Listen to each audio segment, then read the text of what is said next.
This is the Aflac Insurance Inside High School Sports Show, highlighting all of Section 3, interviewing the greatest local coaches and athletes. Brought to you by SummitCars.com, broadcasting in the ESPN studios. Here's your host, Mike Bristol, and Eagle Newspapers' Phil Blackwell. All right, here we are on Philly Blackwell and Mike Bristol, and obviously the Aflac Insurance Inside High School Sports Show. And it is a wonderful Saturday. It's supposed to be, like 40? Not bad. Blue skies out there right now. Not bad for November, given that a week ago it was about 10 degrees, and people were running the state championships in 15-degree weather with shorts, long sleeves, hats, gloves. And they were still managing to, and it was so much that they had to, they had the state championships at Plattsburgh. And what they had to do was take a 3.1 mile course because so much snow had fallen and make it a 2.8 mile course. Nonetheless, Section 3 athletes cleaned at those state championships, which we will discuss plenty as the show goes along. We've had some state champions in Section 3 thanks to last weekend's events, starting in boys soccer, where at Middletown, we're going to talk to Skinny Atlas, obviously, here on the program. They'll be here. But Skinny Atlas earned its second Class B state crown, the other taking place in 2010. So first, the Lakers rallied to knock off unbeaten state number one ranked Helverling, 3-1 in that semis, with Owen, Cheney? Cheney, yep. Yeah, that's right. Scoring both second half goals to break the tie. Then, Phil, Sunday's title game came against who and what happened? Well, the game was against Center Marish from Long Island, the team that beat West Hill, I think, in the final, won the title a couple of years ago. And that game was a tense battle from start to finish. And it was a long finish. The first half, second half, many opportunities on both sides. Andrew Newman, Skinny Atlas's goalie, had to make some big stops all through the weekend. In fact, he was named the state tournament MVP, and for good reason, because he had to do a lot of big things. Skinny Atlas threatened many different times in the second half, and then did so again in the first overtime period with Owen Cheney, who seemed to be their breakout star, getting opportunities and not quite finishing them. And then in the second OT, a long pass sets up Cheney. He comes up the middle, left foots it in, state championship, 1-0 in the second overtime. They almost were co-champions with the two, but they take the state championship for themselves, ending a decade that started with a state championship, an undefeated team full of senior leadership, and finishing it with a state championship full of young players and only 2 senior starters. And we're going to have them on the program to talk about this extensively because it's quite a story, because it wasn't as expected as the one 9 years ago. So even more dominant in its run to a state championship was the Poland girls soccer team. And never once did the Tornadoes leave the top spot in the state Class D rankings.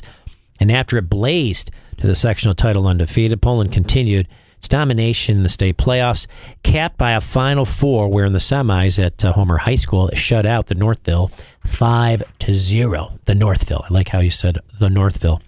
Then unleashed a devastating attack. A Sunday state final, SUNY Cortland. Again, the Tornadoes scored 5 goals in the first half. Maybe a record for any state finals game, actually. Poland went on to defeat, Avico, yep. 6-1 to add a second state championship that earned way back in 2012. And its unbeaten streak, by the way, 42 consecutive matches. Talk a little bit about Poland girls soccer I'm starting team. to wonder how they lost the sectional final last year, ended up in penalty kicks, and how they didn't get that one, because what a team. I mean, they're number one in the state rankings. They're the target of everybody all season, and they just ran over people. They were led by Riley Weishart, who put up a ton of goals the way that other guys did, or players did for Poland in the past. I think Blumenstock were some of the others that did in the past. Leah Basil's another great star.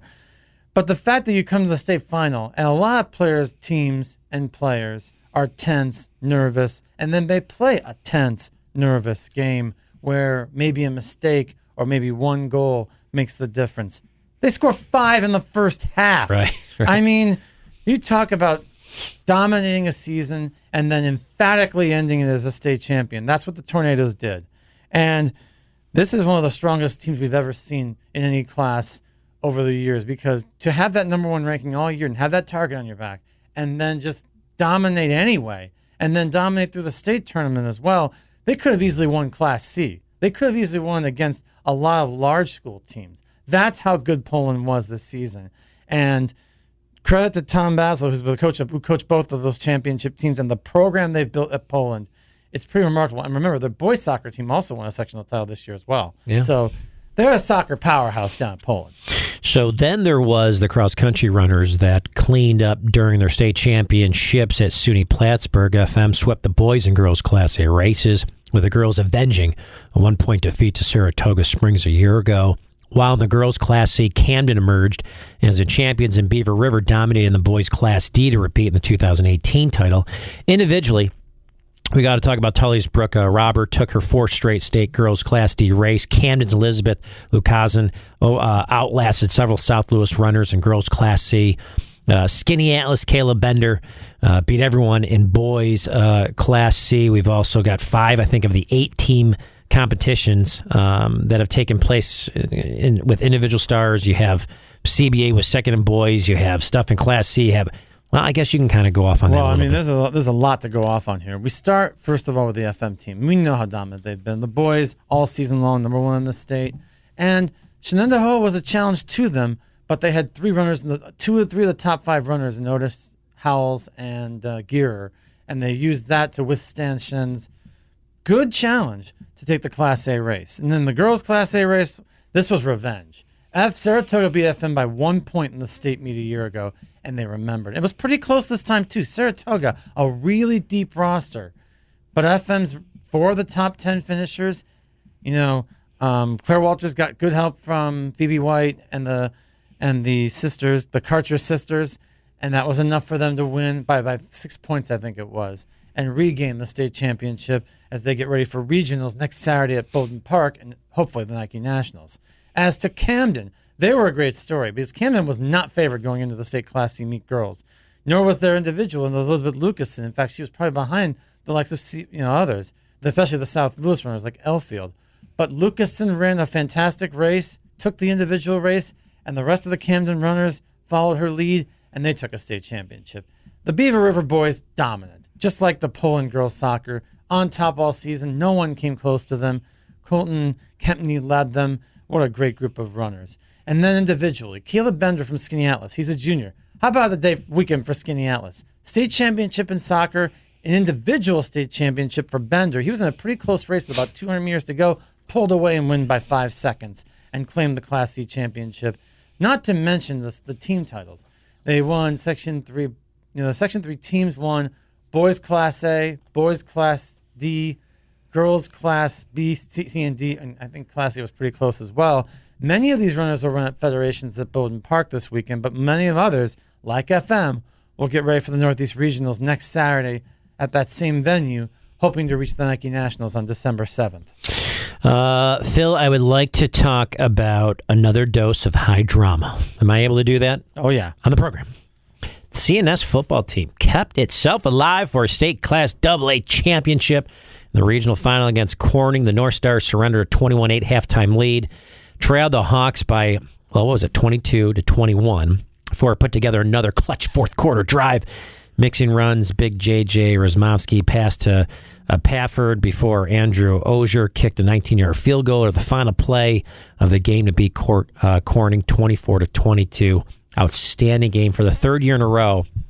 Well, let's first talk about that, and then I want to go into one more thing. Let's go back to the sectional final first and foremost. They faced the Utica Proctor team, CNS, that had beaten them 32-0 during the season, and then had 2 different leads during the game. But both times they got big runs from Mike Washington to keep them in the game.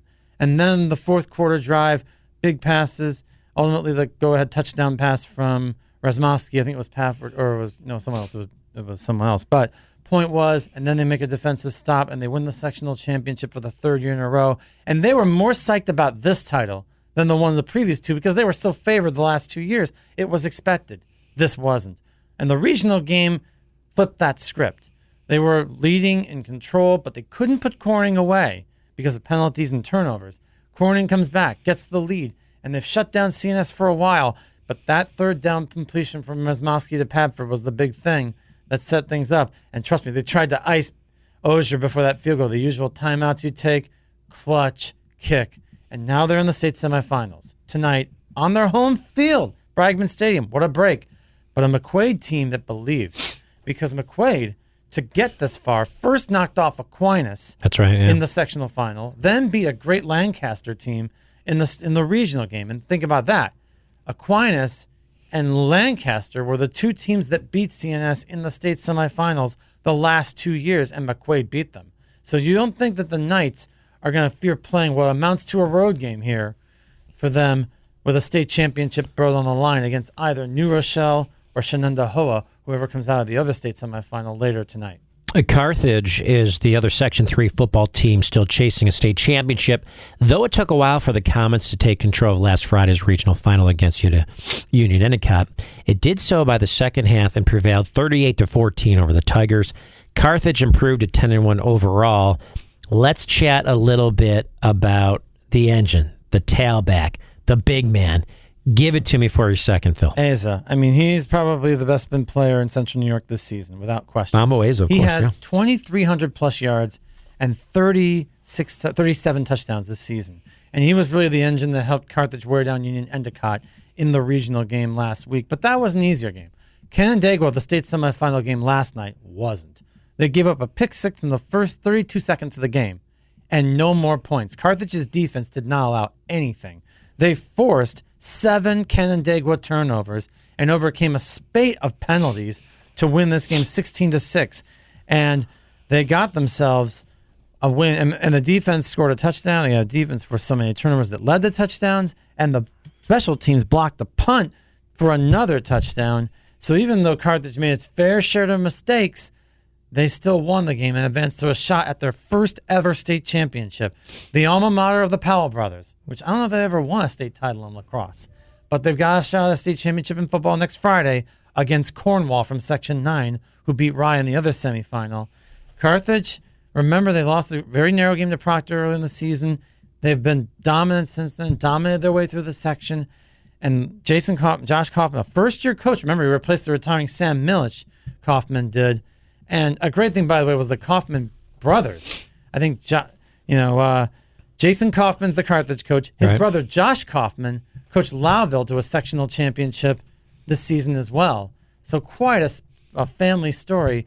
And Carthage goes for the state championship next weekend against Cornwall. And there's 3 other Section 3 football champions. Did not make it out of the regional round, though. Lowville had the best chance in Class C, pushing Susquehanna Valley in the fourth quarter.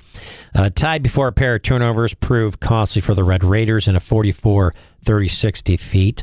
Solvay in Class B found Shenango Forks too much as the Blue Devils scored 34 unanswered points in the first half, went on to defeat the Bearcats 48-15. While in Class D, Frankfort Schuyler got overwhelmed by Tioga in a 43-14 loss. So the 3 at-large state tournament teams also lost. Utica Proctor in AA falling to New Rochelle 21-7 despite being tied in the fourth quarter.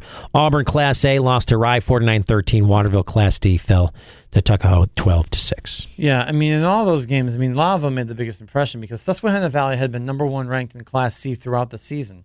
And many thought they were going to be too much for Lowville, but the first half was nuts. It had both teams just moving on each other at will.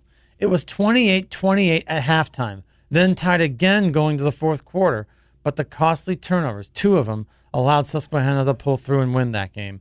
You know that with Shenango Forks when they were facing Solvay, that the Forks remembered how Skinny Atlas beat them on the last play of the game in the regional final a year ago, and they were not going to let that happen again. Even against the Solvay team that had proven they could win many different ways on their way to their first sectional title in 17 years. They've won with tons of points in some of their big games, and then they've won with defense when they beat Oneida 14-7 in the sectional final, or 13-6. It was a low-scoring sectional final, but Forks was too big, too powerful, forced Brock Bogosian into 3 interceptions, and it just was too much to handle for the Bearcats. No shame in that. Forks is going to be playing Southwestern in the state semifinals later. And as we mentioned, Tioga overwhelmed Frankfort Schuyler. A great season for the Maroon Knights. It was their first sectional title since, I think, the 1980s or the early 90s. A long drought for the Maroon Knights after Frankfort Schuyler beat Waterville in the sectional championship game last week in the Dome. And we also want to mention, not forget, Weedsport, who won the 8-man football sectional championship. They defeated, I believe it was South Louis. Maybe South Louis. It was at Waterville. No. They won the sectional championship for the second year in a row, undefeated, Weedsport. So congratulations to them. Nice. 3 other Section 3 football champions, as we mentioned, did not make it. Phil summing things up, but all terrific jobs by all those football teams to get as far as they did. Well, I mean, this year we were a little lucky, too, with the at-large thing, because this was the year that Section 3 had at-large entries into the state football playoffs. And I got to credit Utica Proctor. That was a brutal defeat to take against CNS in the sectional final because they led most of that game. They were moving the ball at will, but just a couple of mistakes and a couple of big plays by Mike Washington, and it was the difference in the game. But they go down New Rochelle, who's had a whole drama of its own, by the way. Yeah. New Rochelle's coach, the middle of last week, was suddenly removed from his position for some school incident. It caused an uproar in the community. People asking for the superintendent's resignation. There have been contentious board meetings. And maybe exploiting all this, Proctor had New Rochelle in trouble in the fourth quarter, a 7-7 game. It took New Rochelle scoring twice in the fourth quarter to pull that game out. And now, amid all this, New Rochelle's got to play Shenandoah in the state semifinals, and Shen hasn't had nearly none of that drama. So who knows what's going to happen there. But still, a first-ever sectional final appearance for Utica Proctor, and a great job done there by the Raiders. Nice job, Phil. Another thing I wanted to point out is, if Phil allows me to. Phil, you allow me to, right? Of course. 2 other girls' soccer teams fell just short after state title runs here. Class AA, Fayetteville Manliness beat Massapequa 2-1 in the semis, but dropped the title game 1-0 to defending champion Monroe Woodbury. Central Valley Academy in Class B here in girls' soccer had an even more painful ending, leading Pleasantville 2-0 late in the state final before surrendering a trio of late goals in the final minutes. One in the waning seconds here to fall 3-2. JD was again denied in Class A. A lone early goal, all the difference in a 1-0 defeat to Shoreham, Wadding River. And then also JD boys soccer teams. We got to talk boys here for a second. Unlikely run to the state final 4 ended in Middletown with a 2-0 defeat to Greece Athena in the semifinals. A lot of territory to cover here. And first I'll mention the JD boys soccer. To win the sectional title, JD had to beat the top 3 seeds in order. ESM, rally, score late in the semifinal, then win in overtime against Whitesboro, then win in overtime over top seed PSLA Fowler in the finals, then a regional win over Burnt Hills. But for us to get to the semifinals was remarkable for this JD team, even though Greece Athena proved a little too much. Moving to the girls. I never saw a more dominant player this season than Riley Rich from Central Valley Academy. She just made some ridiculous plays, scored some ridiculous goals all the way as Central Valley dominated, beat West Hill in the sectional final, dominated the regional, won a 5-1 state semifinal, and we're 15 minutes from a state championship, and to see Pleasantville take it away from them was painful because of how far CVA had gone. This was their shot at the first team state championship since the schools of Ilion and Mohawk had merged to form Central Valley Academy. So it was a little painful to see that. And an FM standpoint, less so, because this was the first time FM girls soccer had ever reached the state championship game. They were in our studio here last month, and they were talking about their ambitions. They won a dramatic regional game, and I want to mention this regional game because they were leading 2-0 against Bethlehem. Then Bethlehem caught up in the last 15 minutes of regulation, then scored in the first of the mandatory 10-minute OT periods, only to have FM score in the second OT period and then win it in sudden death 3-2 with all 4 goals coming from Lauren Clark, their sophomore. Then they knock off Massapequa, a multiple state champion, in the semifinals 2-1, a very impressive performance, only to be denied by the defending state champs Monroe Woodbury in a game turned on a couple minutes chances from FM on one side, Monroe getting a goal on the other side, and that was it. And I felt bad for JD because they've gone there so many times to the state final 4 girls, and they just never got much going against Shoreham Rating River in the semifinal game last week. And someday they'll happen, maybe for JD, but they have a lot of seniors this year. It might be a lot to ask. Phil Blackwell, Mike Bristow. This is the Athletic Insurance Inside High School Sports Show, talking about the top 10 that Phil produces each and every week. You can check out at InsideHighSchoolSports.com. The girls' volleyball regional finals last Saturday had 2 successful endings for Section 3 teams. Baldwinsville finally broke through in Class AA by sweeping Shenandoah. West Hill still undefeated, defending its state title, got a sweep over Honeyoke Falls. Both now go to the state Final Four in Glens Falls. A feat, really, actually, when you think about this, that other section teams could not quite match, so always great to get there. JD, though, playing on its home court in Class A, was swept by Burnt Hills Ballston Lake, a longtime powerhouse. The magical run of Skinny House in Class C was halted in 3 sets by a terrific team from Portville Section 6 here in girls volleyball. Lafayette in the Class D regional final suffered a straight set loss to Galway. So all that in girls volleyball. We mentioned how good Baldwinsville and West Hill was. The thing with Baldwinsville was for years and years and years, the last few years, they would win the sectional, then run to Shenandoah and get beat.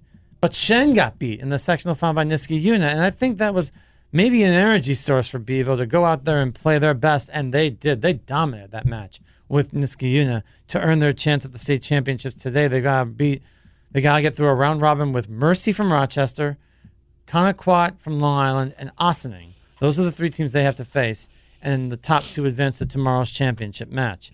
As for West Hill, we talked about how this team, even though they changed coaches, even though they changed, players, even though players graduated, all of a sudden, here they've been as dominant this season, if not more so. They rolled through a good HFL team in the regional matches. Now, today, West Hill's going to be facing 3 teams as well. They'll be facing Galway. I think they'll be facing 3 teams in the regional today. It'll be Ardsley from Section 1, Port Alban Perth from Section 2, and Seaford of Section 8. Those are the teams they have to get through, win enough matches, win enough sets to get to the championship round tomorrow. And if they do, they could repeat as state champions and add to a long legacy of West Hill State Championships. Phil, I want to get into since we talked girls volleyball, let's talk boys volleyball here for the regional championship matches last Saturday at FM. Division 2, JD twice trailed Burnt Hills Ballston Lake, but won a close second set and then down again, rallied to get to the 5th set where it took out the Spartans to earn a shot at the state championship, obviously today in Albany. CNS entering the match 21-0, badly wanted to make the trip too, and after losing the first set to Shenandoah, they did win the next 2 sets to get into the regional finals.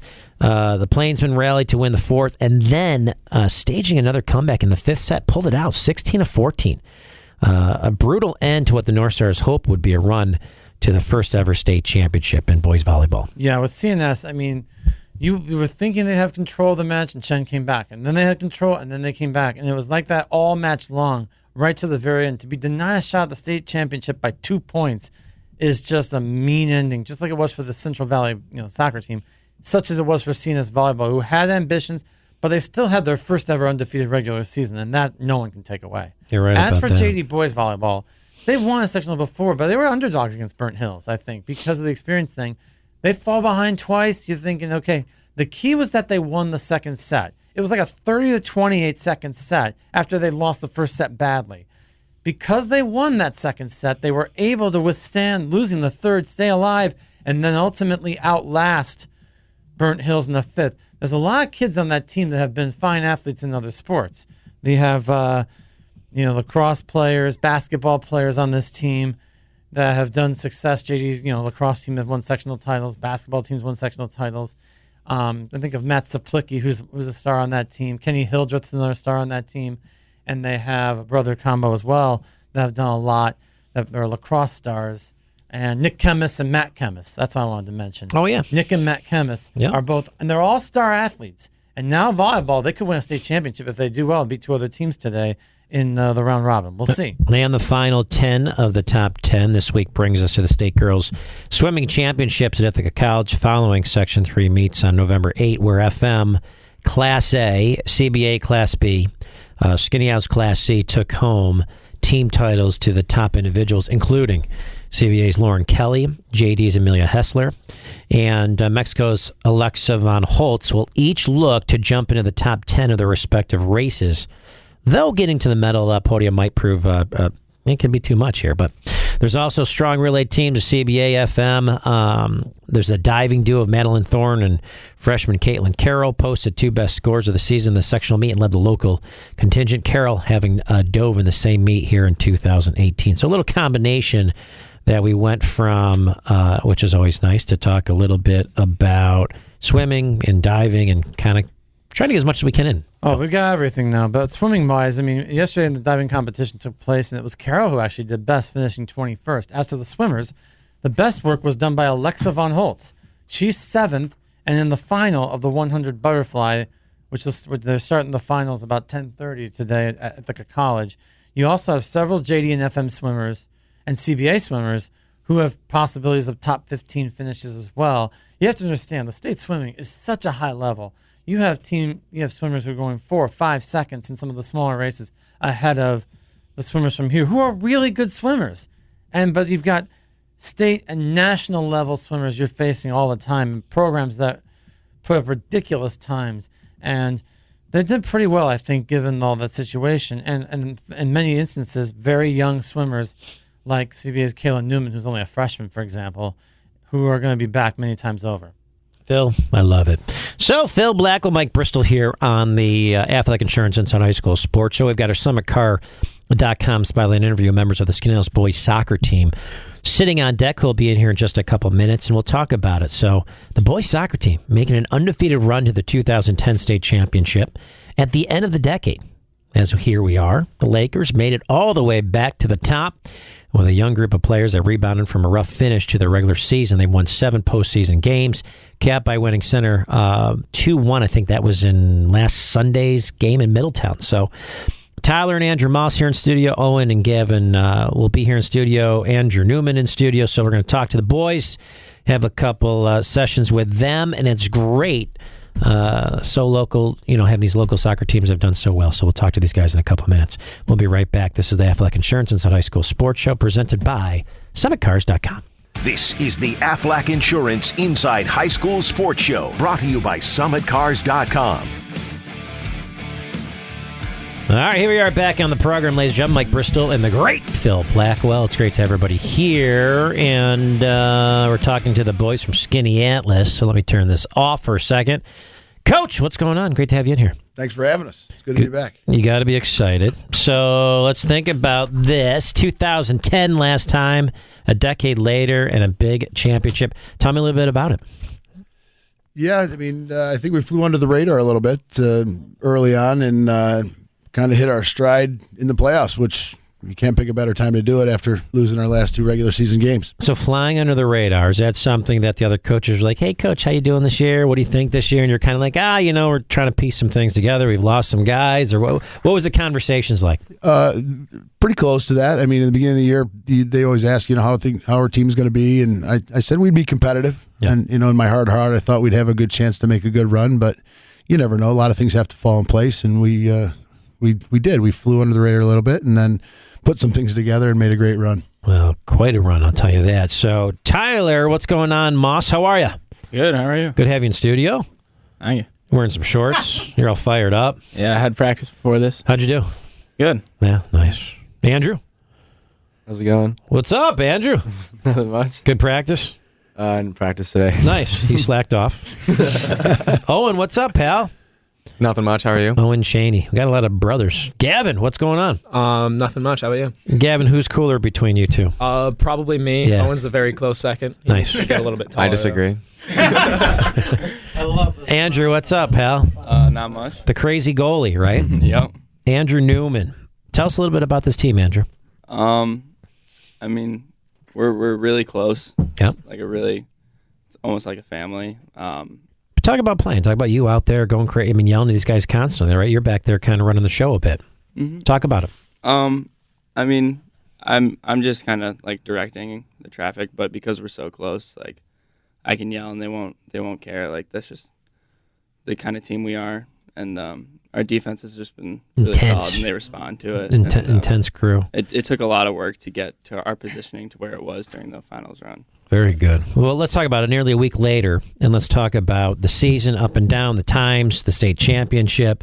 Tyler, let's go to you first. Talk about the beginning of the year, some of the ups and downs, and then we can get into the actually being a champion. Well, at the beginning, we took a little trip to Albany and played 2 AA schools, and we beat first one Saratoga, and then we lost to Shenendehowa, who also went to states this year, 5-0. That was tough. All right.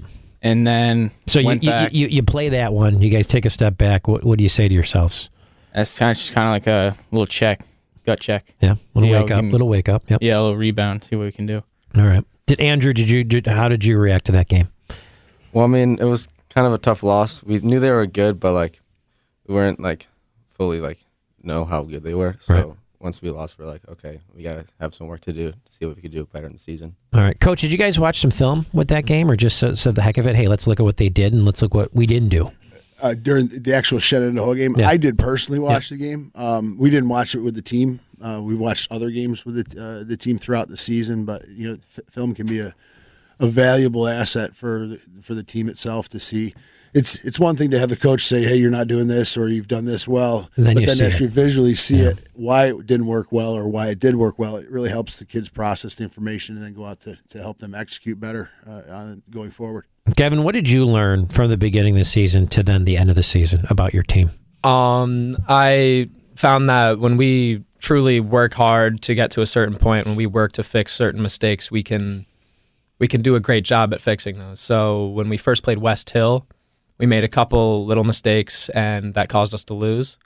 But throughout the season, and obviously leading up to the sectional championship game where we won against them, those mistakes that we fixed clearly paid off. All right. Owen, what did you kind of take from the end of the season to then probably yelling at your brother to step up? The end of the season, the regular season, was frustrating because we ended the season with 2 losses, but it did force all of our players to check our roles and responsibilities as a team, which kind of helped us. We took a few steps back, but then we took a bunch of steps forward. Talk about those steps forward. We really decided to focus on our offense because our defense was pretty solid in the back. Like, we kept our formation pretty well, and we were struggling to capitalize, so we did like some practices and stuff with a lot of finishing. I mean, you were getting great attempts, you just weren't finishing, or what was it? So you're getting the ball was there, you just weren't putting in the goal. Yeah, like we would run it down to the corner, cross it in, but like we'd always lacked on the tap-ins and stuff. Finishing. Let's talk a little bit about, I guess, what point in the season did winning a state title seem like a reasonable goal? Coach, when were you like, okay, this is pretty close? Well, we were building the whole season, and after the couple of losses in the regular season, we hit a reset button. Owen kind of mentioned we had to go back to a couple of things, and finishing being one of them, and those types of things. But after the first round, and we put it to VVS pretty good, the guys and the coaching staff really decided that it's yours to take. There could be any one of 3 or 4 teams in our league that can make the run. We truly believe that and told them that, and we asked the kids if that's something that you would really like to do. This is the time. I mean, it sounds so cliche, but you still got to go out and execute it. But quite frankly, it's the belief in one another and their ability to go say, all right, I'm not going to take anything other than a win as a result, and that they were willing to actually put all the work together on the field, both physically and mentally, to make that happen. And honestly, they just chose to do that. Love it. We've got our SummitCars.com interview here with Skaneateles State Championships. And Andrew, let's go to you. Let's talk about yourself, Gavin, Jack, Will, and the rest of the back line that we keep hearing so much about this defense. Well, we knew everyone from the beginning, so we were all close, and we just had to work really hard to get to how strong our defense was, because in the beginning of the season, we kind of lacked some things where we had some openings in the defense, and then we fixed the defense by becoming strong in the back and playing clean and simple, as the coaches would say, and then we just executed it and it worked out. Clearly worked out. Coach, how impressed were you with your defense really all season long? It goes back, I think, to the summertime when I was talking with Coach O'Connor and Coach Dower, and I said, "Wait a minute! So you got 2 really terrible coaches along with you." Well, Pete's in Maryland with a lacrosse tournament. Otherwise, he'd be back here with us as normal. But so you got Pete. So he brings over a weak Marcellus Mustang type mentality to the Skaneateles Lakers, and I am a Marcellus Mustang, so I'm just kidding. Don't even talk about that. That's nonsense. 2 years in a row. I know. Oh man, don't say that. And then you've got what you said. You got Dower over Coach there. Dower, Which Dower? Coach John Dower. Oh yeah, Johnny, one of the worst goalies in Skaneateles history. That's right. But I told the guys in the summer, those 2, we had a coaches meeting, and I said we're going to attack like anything this year. We're just going to go at teams, and the key to that's going to be: are we going to be able to build in the back strong enough defense to be able to continue to attack and play the attacking formation that we did, and we did. We played a 4-3-3. which is pretty attacking, but you have to be solid in the back. And part of our ups and downs and the struggles that, most teams have during the season, early anyway, are us really perfecting the 4-3-3 and perfecting the spacing and gaps, as Andrew had just mentioned about, that were lacking early in the season. And we had a couple of training sessions where we focused just on that, the channels between the four defenders and the spacing and the shifting. So when we talked in the summer, I said, let's just go at teams here, but we got to be strong in the back. It took us, half the season to figure that out, properly. Oh yeah. And then once we did, they bought into it, much like all the guys on the team on their roles. They bought into it and executed it at the best times. Owen, let's go to you. I want to talk about, and Tyler, you would probably be able to say this, but his emergence, on the offensive end and the offense taking off. Talk a little bit about that. So we played the 4-3-3, which is a coach just talking about very attacking formation. Yep. So we knew that, me and Tyler, as two sophomores, we knew that we had a big burden on our shoulders to control the offense, and we just did the same play. We took it we drove the net, and we knew we knew that we both could finish, so that we just worked together and capitalized. Made it happen. Coach, what was the most, gratifying? Marsalis, Clinton, West Hill. What was that one that you were really liked? Yeah, really enjoyed. I know you're going to say all three, but was there one that really? Yeah, it's tough, really. I mean, how about, winning the championship is always nice, since we hadn't won one in 3 years, I think it was. So that defaults to West Hill, but beating Clinton's always fun. Really enjoy that. Yeah. Why? Well, it's just been for a while. We did it for a bunch of years, and they run a good program over there, and I respect what they do over there. But for some reason, we played them at Chittenango a couple times, and they moved our home field, which we jokingly called Chittenango our home field for a few years, because we won a couple of section championships there. Right. So now they've moved it around the last couple of years, which is fine. But yeah, personal. I made it personal. I guess it would have to be the championship against West Hill, and they were. I mean, they hadn't been taken down in 3 years. I respect the heck out of Tom and his program over there. He's a great coach, and we're good friends as well. But it was nice to get the championship back. All right, boys, let's go to you, Tyler. Favorite game of the year? For whatever reason. Probably just Saratoga. Saratoga. All right, Andrew, how about you? Probably section championship against West Hill. It's always good to beat them. Nice. Owen, how about you? The state championship. Gavin? Definitely section championship against West Hill. All right, Newman, how about you? I think the Bath game, because that was when we realized that it was ours for the taking. All right, Uber driver, what was your favorite game? Were you at all the games, or just a couple here and there? No, I went to all the games. Well, get on the microphone. Let's go. What did you like? I don't think you can beat the state championship. No question about it. Is this your son? Gavin and Owen. Okay, how about this guy right over here? He plays with these guys. Come over and say hello. What's your name? Say what's up. What's up? Matt Herman from Central Square. Nice job. We like the square. Square is cool. I love it. Nice. I love it. This is great. All right, let's talk, Coach. I want to go now to Middletown and how you responded to that. Let's first kind of go through that, and obviously Haverling too, right? So let's do that first, and then Middletown. The semifinal game first, or the experience of Middletown? Well, the semifinal. Yeah, let's go in chronological order, I guess. We knew that they were coming in undefeated. Obviously, everybody can find those records online, and Section 5 has a good website, so you can see their stats, and they're a good team. The biggest part of that game in that moment was I think we had a defender slip on the grass field there, and which caused them to have an opportunity they capitalized on. Oh, boy. And the best part of that, and honestly one of the most key points to the weekend, was our response within, I think it was close to 60 seconds, where we ended up having a corner kick and we scored to tie it. The longer you let that lead stay in their hands in a game of that magnitude, the belief for them goes up much higher mentally, and then frankly, some doubt can kind of creep into teams if they're not strong enough mentally to say, boy, we're down 1-0 in a state semifinal. What are we going to do? So that goal, tying it up, didn't allow for their belief to foster and get stronger, and didn't allow any doubt for us to creep into our minds. Gotcha. All right, we're going to take I was going to do a quick break, then we'll come back. So we'll be right back. Scandals boys soccer team, ESPN Radio 97.7, 100.1. This is the Aflac Insurance Inside High School Sports Show, brought to you by SummitCars.com. All right, we are back in the studio. Mike Bristol, Phil Blackwell, Scandals boys soccer. And Phil, I know you got some stuff. Go ahead, pal.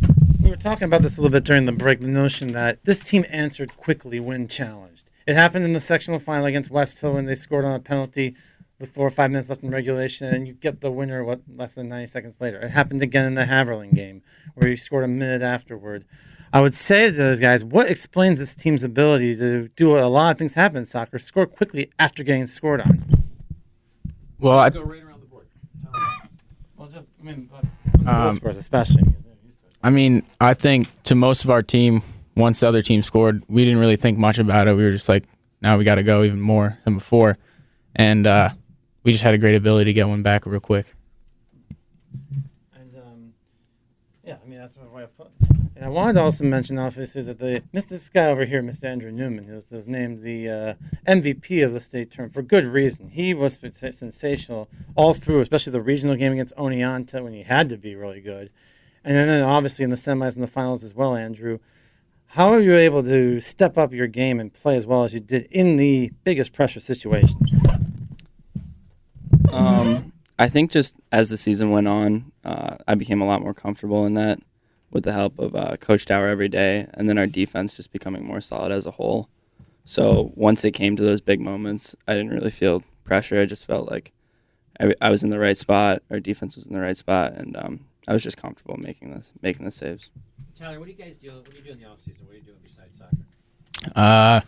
More soccer, really. Where, indoor? Yeah, I do indoor at Sports Center 41 with my club team, Invictus FC. Nice. How about you, Andrew? I dabble around with Invictus sometimes. I don't really do the games, but I practice, and I also go to the weight room and work out. Owen, how about you, pal? I do all the same stuff as Tyler. Right now I'm not doing anything other than some box lacrosse indoors and some just hitting the weight room after school every day. I'm getting ready for this basketball season. What are you, 2? Yeah. So first scrimmage is on Monday, and we're just getting ready for that.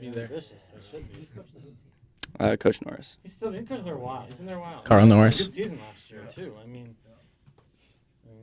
but wanted to get. Jump on the mic if you want to jump in. And now we get to the state championship game, and we're going to talk about the winner. We have to here, Owen, because it was a play. You had some chances earlier in the game, and you hadn't quite. Take us through that sequence, because you've probably talked about it many times, but take us through the sequence of the winning play. So I saw them building out of the back. There was 8 minutes left in the game, and I knew that. I mean, I certainly didn't want to be co-champions. Here's the thing. I want an explanation. If they had ended the overtimes tied, they would have shared the state championship. They don't want it for some reason to settle through penalty kicks if it got to that point. They'll share the title.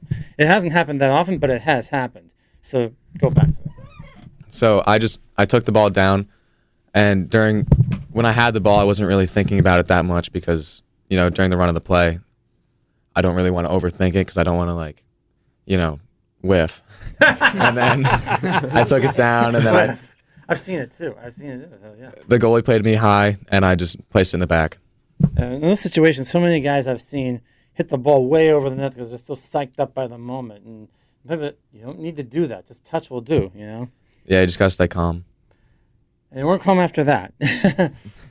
Now in the weeks since, what's it been like at the school for all of you guys as you've been kind of basking the glow of the thing and you got more reception? You've been on television. I've seen some of that. You've been doing the whole media tour thing. I mean, what's that been like? And Signing autographs. Gavin's got the answer here. Well, I mean, everyone definitely supports it. Everyone is saying congratulations, teachers, everyone in the school. And people that don't normally talk to you. But I think all around, everyone supports you, even if they're like, "Oh, I don't really want them to win." It's it's a big accomplishment, and everyone respects it. And these athletes all support each other in terms of the teams for each other. A few weeks ago, we had the volleyball team in here after they made their ridiculous comeback in the sectional final. You guys mentioned that the girls' volleyball team did some things for you. Oh yeah, they were always making a cake and giving it to all of our players before each playoff game, and I mean it was very nice of them. It was huge. I had it before every game. It became a sort of a superstition. Athletes are not superstitious, not at all. The other thing I want to mention is that, as we mentioned, this was a young team. Donovan and Pinckney were the only senior starters. You bring every one of you comes back next season. You know that you're going to be the team everyone's going to be targeting. Everyone's going to be going after. It'll be a very different role. How are you? I mean, are you already mentally preparing for that? It kind of just makes it that much better when you beat them again. All right, then. Andrew, go ahead. Answer that. Well, I mean, it does put a target on our back, but, you know, we just got to keep, keep our composure, yeah, and just, stay as a team and keep beating them. It's certainly tough, you know, especially with the amount of rivalries that we have in our section. A very tough league, but I do believe that having most returning players and we're all developing, getting older, I think it's going to be fun. It wasn't necessarily so. In the transition from last year to this year, we weren't completely the same team. We lost a lot more seniors, but a lot of us have played together, and all of us here were on the team last year as well. And I think that bond really helps to, you know, set up another good year of soccer, and I hope it pays off this next year too. I mean, more than anything, I think we're just excited to be back playing together. Even just getting together today for the interview, just hanging out again, it was just so much fun. So I think we'll just pick up right where we left off. All right, so what year are you guys? Tyler, what are you guys? Are you guys juniors? I'm a sophomore. So you're a sophomore. Andrew, what are you?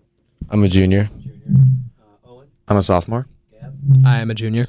And Andrew? I am a junior. So anybody thinking college yet? Have a couple of juniors? You guys thinking college yet? Yeah, a little bit. What do you think you want to do? Well, if the opportunity comes up for soccer, obviously I'll try to go on that. But, I mean, other than that, just stick on academics. What do you want to study? I have no clue. I have a list going for me. Although I'm not trying out for any soccer. I'm looking to hopefully play lacrosse in college. No, I play defense. I'm thinking about the business side of things. You look like you're thinking business right now. What does your dad do? I think real estate, right? Yeah. You don't know? I don't know the exact title. CIA agent. I know, but you don't know your dad does. All right, do some shout outs. Tyler, give me a shout out. Where do you want to go? Shout out to Clemson. Nice. Andrew, shout out. What do you want to give a shout out to? Shout out to Marty, our bus driver. Very cool. Owen? Shout out to Colgate. Cool. Gavin? I have two. Shout out to Skidmore College and shout out to Scaling Girls volleyball.